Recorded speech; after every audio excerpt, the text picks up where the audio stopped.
We want to go now to Larry Sproul this morning in Southwest Detroit. Larry, how are things looking there since we last talked to you? Well, pretty much, Grant, the same exact thing as we left. There are fire trucks here that are trying to save people that were stuck in their cars here behind me in Southwest Detroit. Joining me live right now is Oscar. Oscar, he was inside that silver truck when his truck got stuck. Oscar, can you just tell us exactly what happened earlier this morning?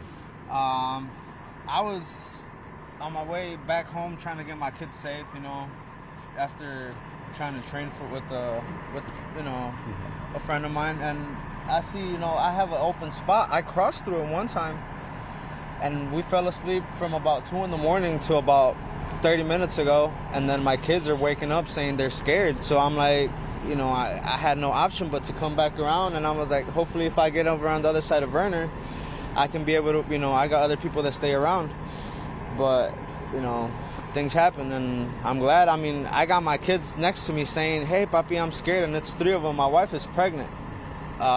There's no option I had. I just wanted to get them safe. Vehicles come and go, but lives don't, to be honest.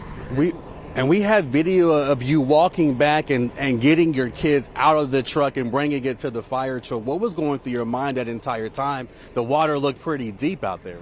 It is deep, and it kind of moves you around. Legs get pretty tight, but hey, it's my kid's life. Nothing gonna stop me from getting them safe before me or anything. Vehicles, I can get another vehicle if it don't work. My engine goes out, it don't matter. As long as my kids are nice and safe, that's all I care about. How deep would you even estimate the water to be in the middle portion right outside of your truck? About 4 feet. It's kind of high up there. Water was in my seat all the way up to, covering my seat, so pretty much it is kind of high. My truck is a little bit lifted, so. Well, I'm glad that you're safe. I'm glad that your family is safe. Thank you so much for talking to us this morning.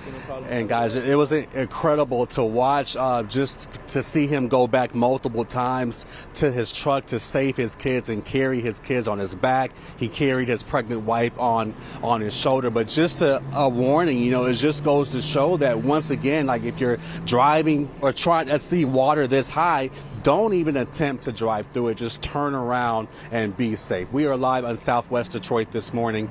Larry Sproul, Local 4 News Today. All right, Larry, thank you. And right now,